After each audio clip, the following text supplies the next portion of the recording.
Hello. Hi, Mark. Hi, Deborah. Hi.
This is Bruno here. Hello.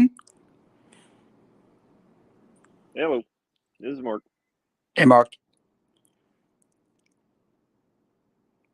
Can someone just post that we're going live all over social right now? I, I didn't see a lot of posting. Can someone post across social media, including my own social media? Yes, sir. It was posted on LARVOL's page. Okay.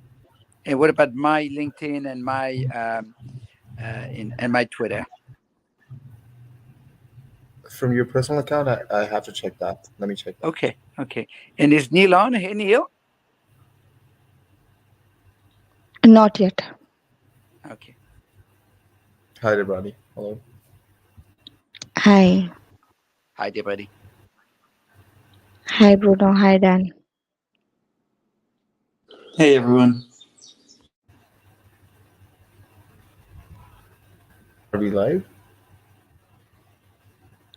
Yeah, we are live, but since the guest has not joined, so I haven't I see. started. Okay, great. Are we broadcasting or not? Not yet. We are. We are. Oh, we We are are. Okay. broadcasting. Okay. Yeah. So, hi, everybody. This is Bruno here, broadcasting from San Francisco. And this program is called LARVOL and Friend. LARVOL is a software and data solution company for the healthcare and pharma industry. And we are 150 people.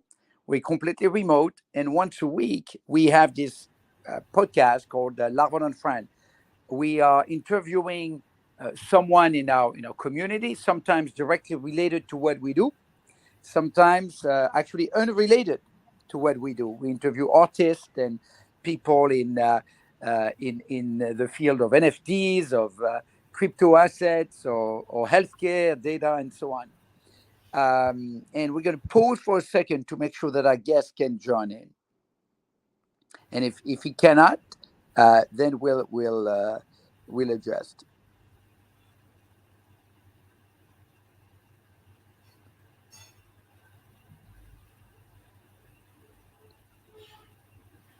So there might have been perhaps a difficulty on Neil's Passero side. So as my colleagues are going to reach out to him and make sure he doesn't have any technical difficulties, let me ad lib a little bit on a few things.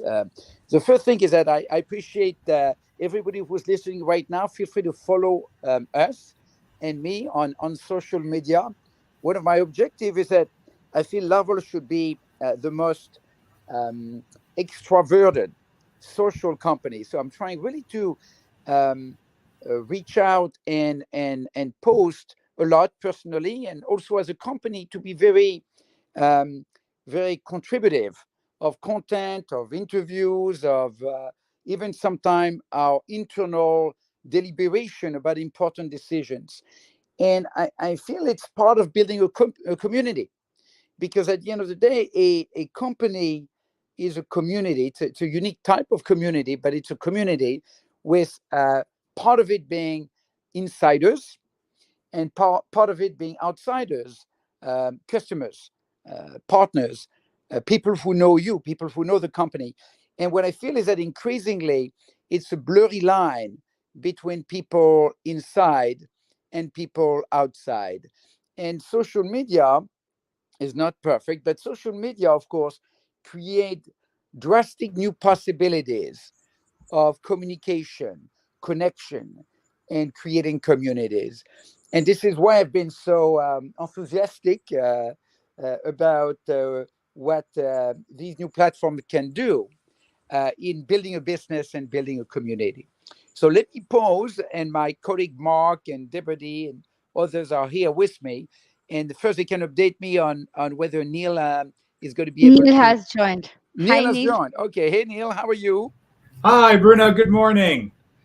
So great to have you in the program. I did a little intro, and your sound might be a little low. Let's do a mic check again here. All right. Hello, Bruno. Good morning. Neil Passero here. Okay. So, Deputy, how clear is that? It's still a little faint for me, but perhaps it's my It's audio fine for setting. me. It's fine for me. Okay, then it's all good. Then it's all good. So today we have on the program Neil Passero, who's a friend of mine and a friend of LARVOL. And over the years, we had a lot of very interesting conversations about business and more. And so we thought that today would be wonderful to interview him. And as we usually do, Neil, I had a few caveats before the interview. The first one is that you are only representing yourself, not your company. So you can be even freer to say whatever you want. Great. You won't be canceled, I promise you. So that's the first point. The second point is that we usually have three elements in that short 25, 30 minutes. Number one, an introduction of your journey, both professionally and maybe a little bit personally as well.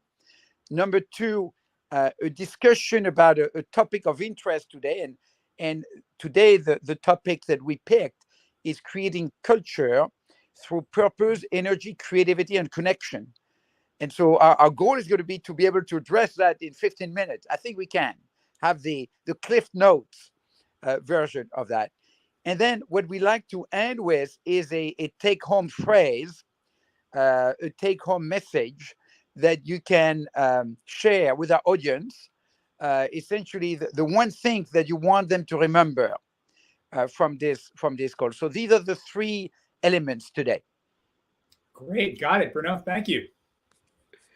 And so my colleagues are with me. They might jump in as well and have any comments. We don't have time for full introduction, but let's just start with you. Who are you?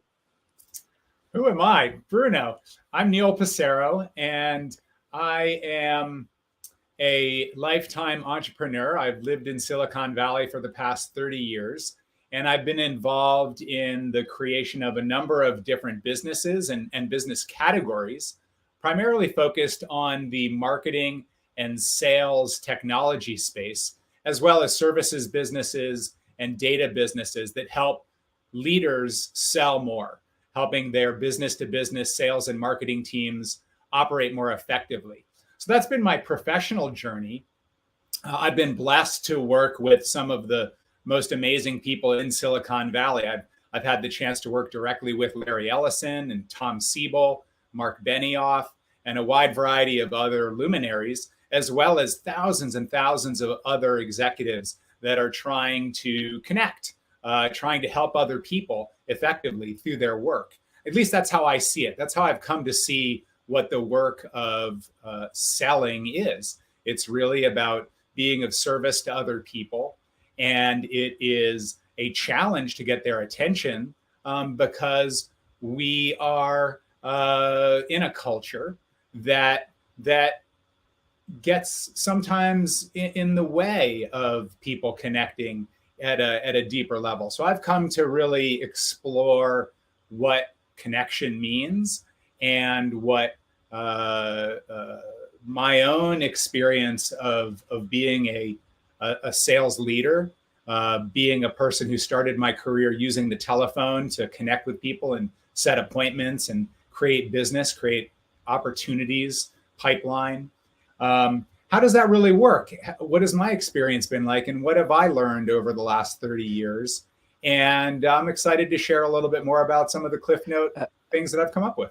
So I'm over there 4 years ago at a conference, and there is a tall gentleman that, number one, looks like Vince Vaughn completely, and he's working the room, right? That's Neil. He's working the room. He's connecting with people, and he's saying, "Well, let's have dinner." And there's a bunch of people he doesn't know, including me. Say, "Let's, after the conference, let's all get together and have dinner." And so, for me, I was so impressed by the way you very genuinely, not just created connection between you and people, but creating connection between people by suggesting and organizing in an impromptu way a dinner between people that you didn't know at the conference. And so we get to that conference, to that dinner, and then we start talking about all kinds of things, Neil, including, and I always remember that very vividly. I think the question we ended up with, I'm taking a little detour here, okay, was, what is the soul? Right? Remember that conversation, Neil? What was the question again, Bruno? What is the soul? The soul. The soul, yes. The soul. And I thought that was so beautiful. And you were explaining how you explained to your kid. And let's see if I can remember it right. Say, you imagine in your head an object, let's say a flame, a little candle, a little flame of a candle, and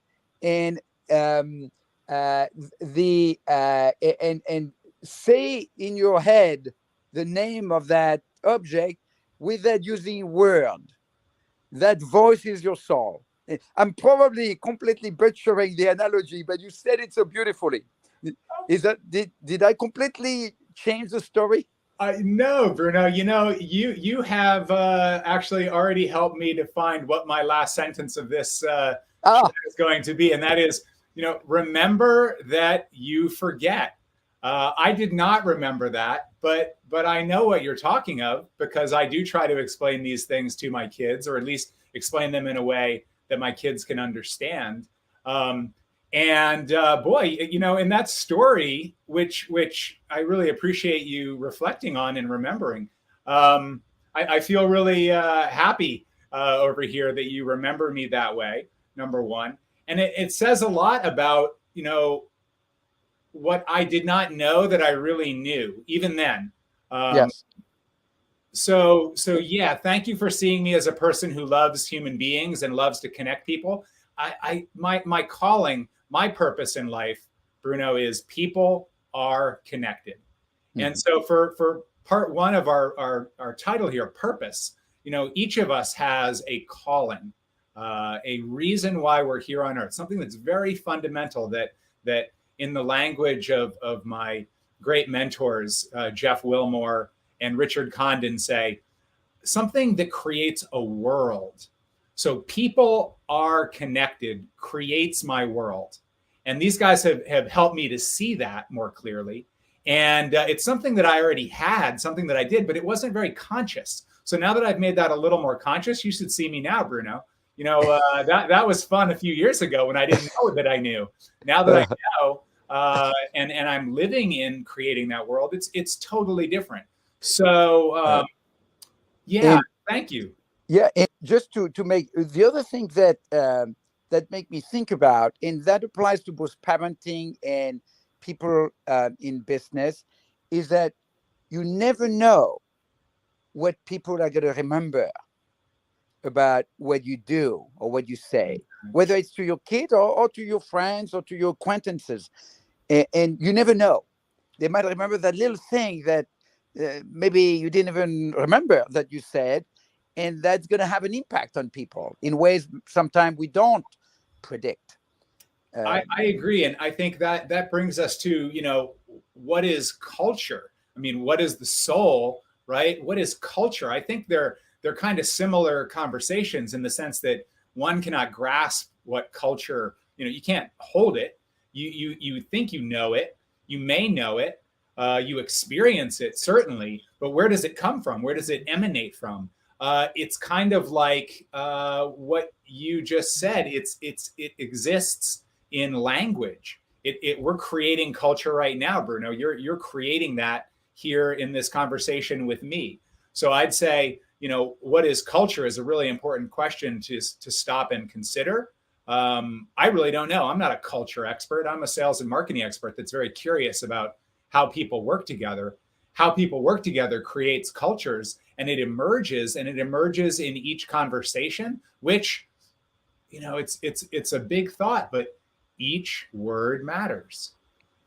I've got one thing to say about culture. That I love the topic of culture. They say after 40, you've got the face you deserve, right? So I would say after 1 year in business as a company, you get the culture you deserve. And you cannot decide the culture. You can influence it, nudge it, but you cannot decide this is got to be our culture. It's earned. You cannot purchase a culture. You cannot strategically say, oh, we're going to change our culture. It's organic, and it's so many small micro decisions and a lot of modeling, obviously, from the top and from everybody. And culture, remember that famous phrase from Peter Drucker, which I love, which is Peter eats strategy for breakfast. I think it's so true. I think Peter said culture eats strategy for breakfast. Yes, that's what I mean. Yes. That's great. No, we use that slide in our presentations with executives, to remind us how important the culture is. Now, how do you create your culture, Bruno? Each day, is there an intention? Is there a real explicit pull to create culture amongst your team, or do you feel that that's your responsibility as the leader? Well, it's a very nice way to ask the question, because I think that at the same time, it is absolutely my responsibility, but you cannot decide. You can decide what you do, but you cannot tell people have that culture. Yeah. Right? So it is organic, right? It is one small decision at a time in hiring, sometime in letting people go, and mostly in what you do. In culture, you cannot do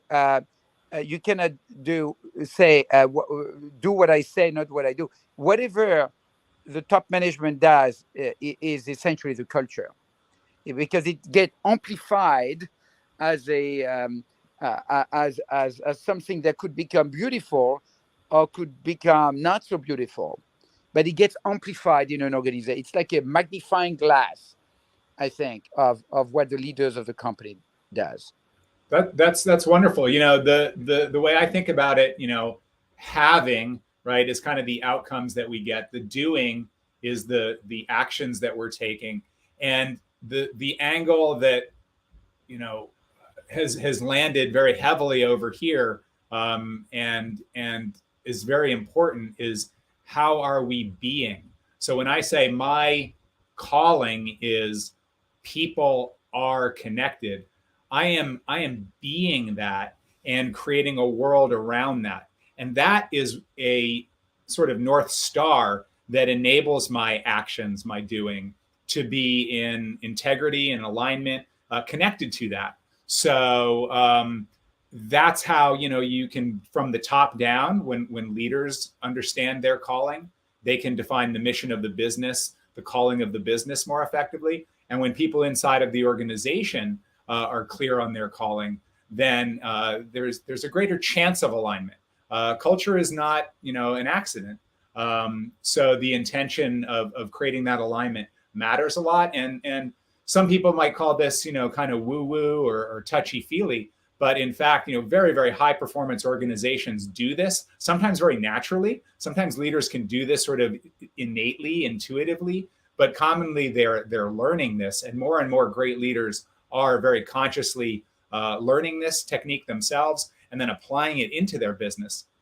And when talent matters more than capital, which is the environment that I believe that we're in. We've had a big swing from where capital was the center of the business economy. That's sort of the 50s and 60s and 70s. Now we've swung to the point where talent is the most important, precious resource inside of an organization. So aligning your human beings, not your human resources, your human beings towards the bigger picture is a real big strategic advantage that more and more leaders are becoming aware of. That is even possible, and that there's help to be had to do this. It is not the common approach, but uncommon things are what's winning in business today. By the way, my colleague should jump in if they have questions. Then I want to ask you about the role of language in that purpose, energy, and creation of a culture. But first, let me pause and see if any of my colleagues have any questions or comments to add.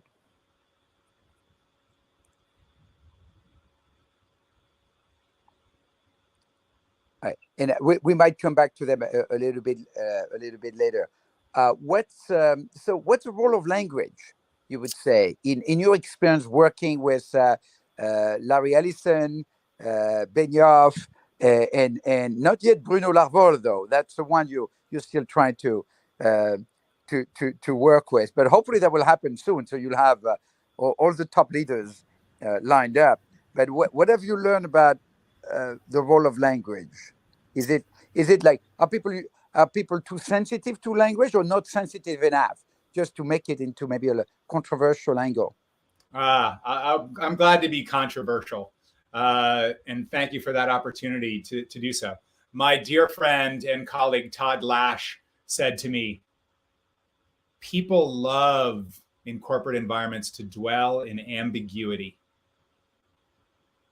Yes. We don't like to make commitments, Bruno. We don't like to put our word out on the table and declare that something is very important to us, that something doesn't feel right, that something needs to change, and that there's energy around that. And that has a lot to do with mood. Mood affects how we relate to the future.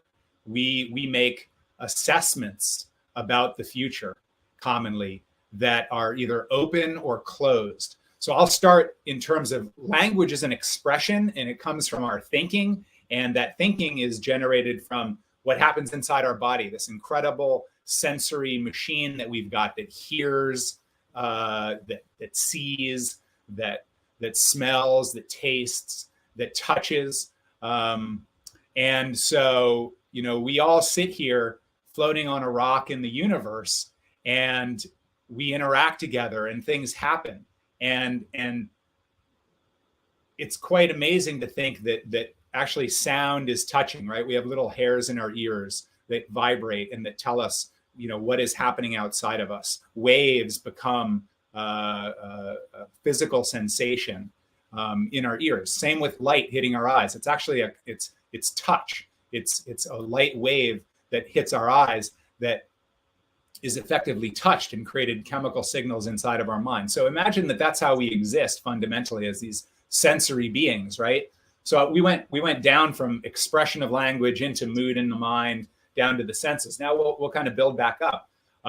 That's how it works. I experience things. I hear, see, touch, taste, smell things, and it tells me what's going on. And then I have things that happen in my mind, stories from the past, most commonly, that color my view, and then I say things. So what I would urge, the audience and where connection and energy and creativity comes from is to get into that loop, of this automaticity of reactions, and be more confident in what your body is telling you. Be more willing to stop and say, oh, look, there's an old story. Bruno is this way, or Bruno is that way. That's getting in the way of me seeing Bruno as he is right now, and seeing the situation as it is, really, truly right now as it is, as an opening, a possibility, a open future rather than a closed future. So language is that final piece. What do I do after I've sat with that and taken some time to make that a habit, to respond to my environment rather than react to it? Then I can express myself in a way that creates the future that I want, rather than reinforces the past that I may be, not really interested in, or fearing, or scared of, or disgusted by, or whatever it may be. So that's where language comes in. And let me stop there. Language has a structure to it when we use language together to coordinate and be communicated, that we can talk a little bit more about. But let me just stop there. What is your reaction? So you talked about how do we perceive someone and the role of language in that, and that made me think about the following side question, which is, do you think people rely too much on first impression or not enough?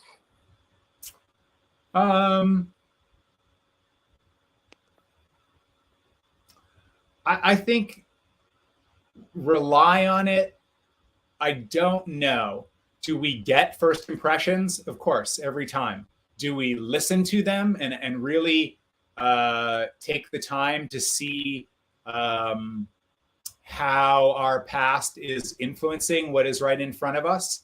No. This is a less conscious act. So do we rely on it too much? I think we don't see it as it really is. First impressions. We allow our first impressions to be colored by the past generally, and that gets in our way. I've been trying to train my mind to not rely on first impression. What do you use? Because I feel that often, of course, we have first impressions, but we tend to, if I think about the people in my life, the first impression I had of them is very, very different from the impression I have now. I feel it's well, life doesn't need to be fair, but it's unfair for people who don't give a good first impression, number one, but more importantly, it closes all kind of possibilities by making a snap judgment about someone based on first impression. So I'm trying to train my mind to discount first impressions. Well, that's great. I mean, that takes us into creativity, right? If we think of purpose as who we are as our soul, and we use energy as our body and our well-being, our wellness, and there's lots to talk about there, but I think that's maybe for another time. When we get into creativity, it's how we're using our minds to innovate. And when it comes to meeting people, I used to know, and I kind of forgot. I used to be really, when I was younger, I was very curious about people. I talked to everybody and would have amazing, weird interactions sometimes, but I just talk with everybody.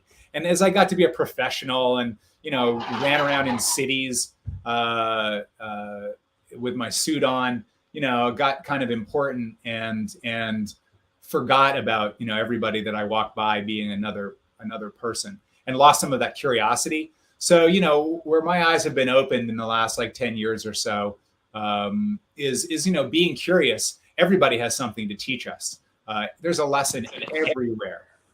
So, that's, I think, maybe another way to look at it. Yes. Rather than first impressions. What can I learn here? Be curious. That's creativity. That's the essence of creativity, being constantly curious. There's so much to create. There's so much to do together. There's so much to uncover with other people that, curiosity first.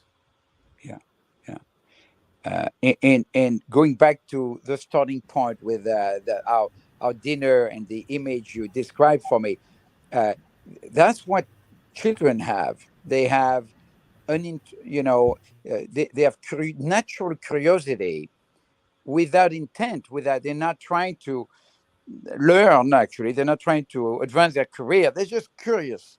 They're just playfully curious about things. And the more we can reactivate that in us as adults, the better for us. Well, that's a perfect, I'm going to talk about energy here. I've been really keen on unlearning how I breathe, Bruno. I've realized that I breathe up in my upper chest. I hold it in my shoulders. I breathe from up above, and I learned that children up to the age of 5, they breathe from their diaphragms down in their belly. People call it belly breathing, and you're sort of expanding your rib cage out when you breathe when you're young. And somehow at age 5, 6, we learn things and we start to brace against life. And there's a physical, there's a mental, and there's an emotional component to that bracing, where a child then stops breathing as they naturally do through their belly, and then it also moves up into the chest. So that's a really interesting way where all of these pieces that we're talking about, the body and the mind and the emotions, are all connected together physically in us. And I would urge everybody to take a moment and kind of get a sense of where you're breathing from right now. It's really, really interesting. We breathe like we're bracing for a tiger to jump on us. Huh. That explains why my watch keeps reminding me, Bruno, breathe.